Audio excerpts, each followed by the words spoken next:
Yan, good morning mga kachabi. Tanghali na dito sa amin. Tapos na kaming kumain ng almusal. Ngayon naman nagluluto si Ning ng tanghalian. At saka mga pambaon. Yan. Yan, hulaan nyo kung ano yan.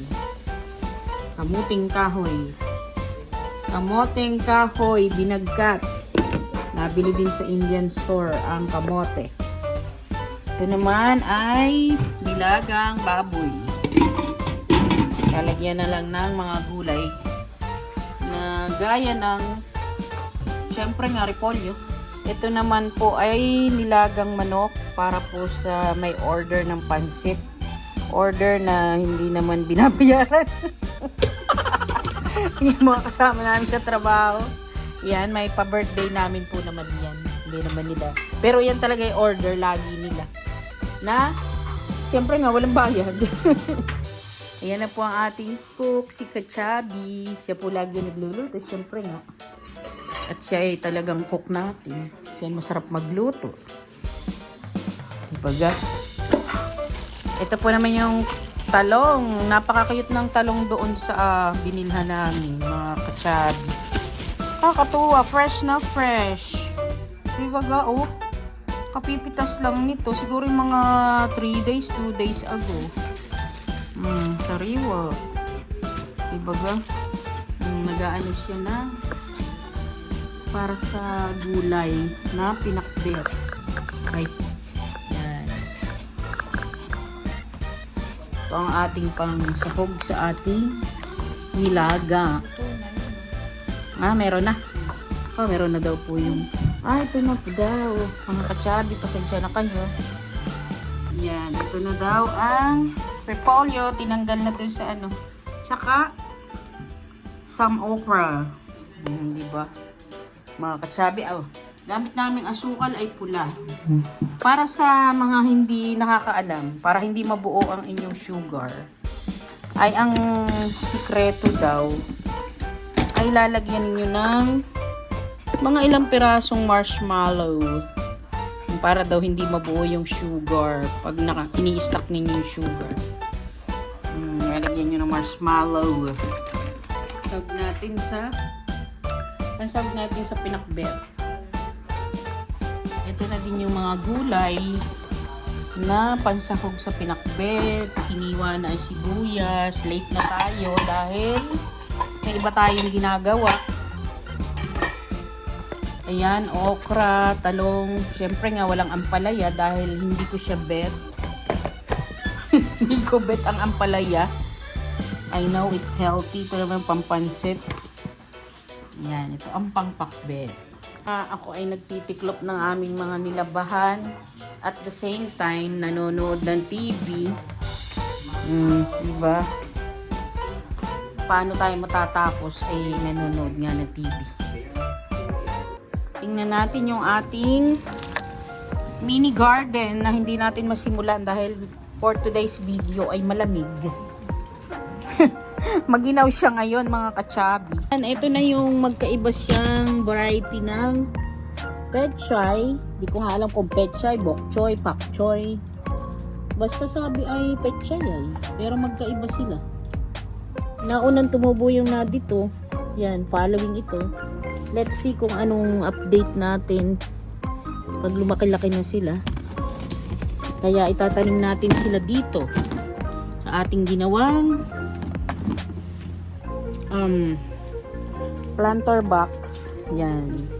Maganda ilagyan natin ng mga siguro ay lalagyan natin ng mga balat ng saging. Ito naman yung aking mga halaman na iba. Mga bell pepper, tubo pa rin.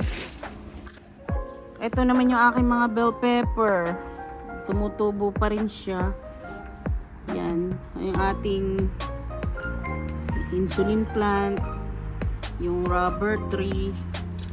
Yan. Yung ibang siling pansigang. Mga ano na dahil sa sobrang lamig. Namatay na yung ating Christmas kineme. Ayan, siguro ay kailangan ko magdilig. Yan. Yung ating roses still growing. Yung ating malunggay malamig ngayon eh.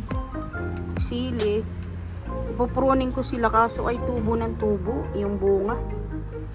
Kaya hindi pa tayo makapag. Ayan o mga kachabi, maganda ang panahon. Ganda ng init. Pero yung simoy ng hangin ay very cold. Hindi naman very cold. Hindi naman sobrang lamig. Pero malamig. Pero maganda yung ganitong weather para sa akin. Kaysa yung summertime dito. Napakainit. Sobra. Makabasag ulo. Ayan na mga kachabi at ginigisin na po ang pakbet. Ayan mga kachabi ang ating pinakbet. Ginigisin na po ni kachabi. Pero kami po ay diet na talaga kaya gulay.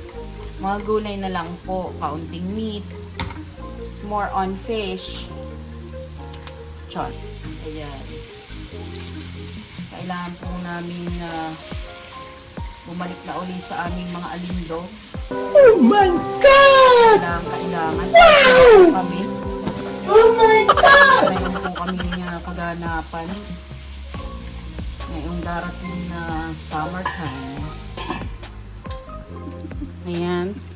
Kumukulo na po ang ating binagkat na kamoting kahoy. Yuka. Hahaluin na po ni Kachabi. Yan po kahit ilang. Ito lang pong aming lutuan ay hindi pwedeng 4 na burner na sabay-sabay at sikip pa. Masikip. Kung ito po ay yung sa bar, island, ay di kahit ilan po yung burner na niluluto, iba-ibang klase, kayang-kaya po niya. Ayan mga Kachabi. Oh, sarap. Masarap kayo. Ako naman po ay habang siya nagluluto at nakatambay na naman yung tiklupin ko, ay di ako naman ay magdidilig ng aking halaman na malapit nang mamatay dahil sa sobrang uhaw. Dahil nga ngayon maginaw, ay minsan ay di syempre mahangin ay di syempre siya ay madaling mag-evaporate ang kanyang mga dilig. Mga Kachabi, diligan ko na ito Gusto kong mga pananim ay bell pepper at yung siling pansigang. Hello! Good morning! Happy New Year!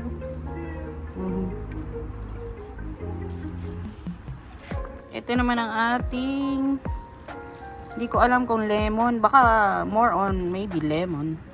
Hopefully is kalamansi. Dahil meron din kami buto ng kalamansi. Pero kung lemon, it's okay.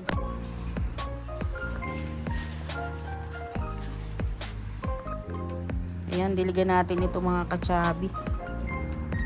Diligan natin para hindi mag-alikabok. Ayan.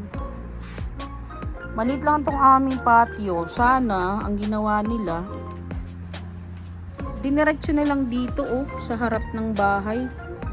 Kagaya dun ka na Antoinette sa Dallas. Ilagyan nila yan ng bakod. Tapos dito, diretso. May gate siya doon. Ilagyan ng gate. Dito pwede kang magtanim-tanim. Kasi sa ganito maintenance pa nila. Di sana kung ginawa nilang front yard na pwedeng garden ng tenant. Kami na lang magme-maintain. Hindi na sila magme-maintain. Sayang. Yan lang ang mga damo-damong iyan tumutubo. Tapos itong mga kanilang mga landscape na kineming ito na wala namang propaganda syempre. Pampaganda daw. Pero sayang itong lupang ito. Pwede sanang mataniman. Di ba mag-plat ka ng maliit diyan isang lane ay halimbawa pechay, mustasa naman yung isa, o spinach yung isa, o di ba lettuce yung isa. Yung para yung medyo naaayon sa panahon. Dito kasi ay mahirap din nga naman magtanim dahil namamatay ang mga halaman sa sobrang init.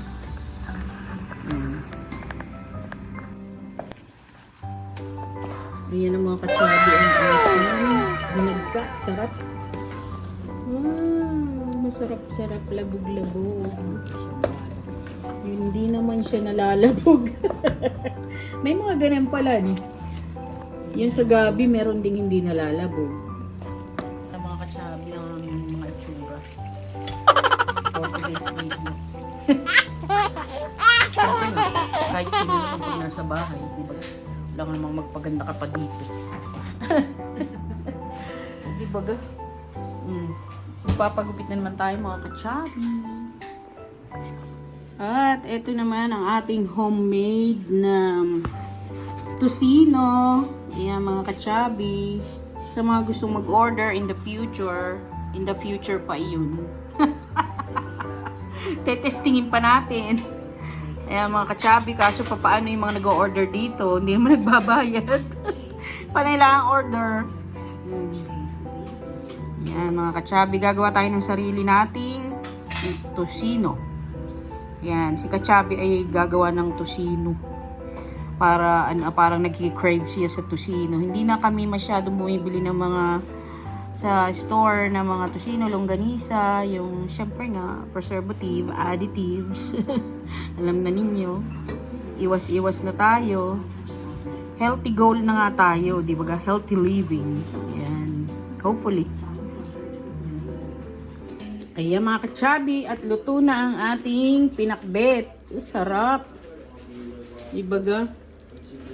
Kaya lang, syempre nga, walang ampalaya. Yung ampalaya doon ay kulot na kulot. Ay naka na may mukhang talagang pait na pait.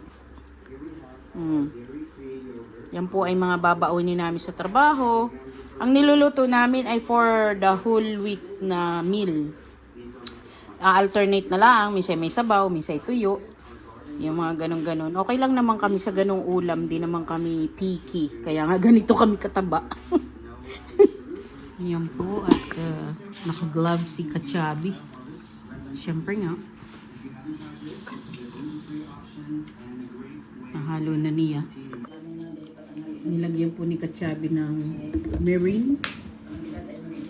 Japanese, ano ba yung mirin? Honey? Ano nakalagay? Cooking sake. Hindi pala mirin. Ayan. Nilagyan niya ang ating Siyempre, kanya-kanya naman tayong version kung anong gusto nating how we make something.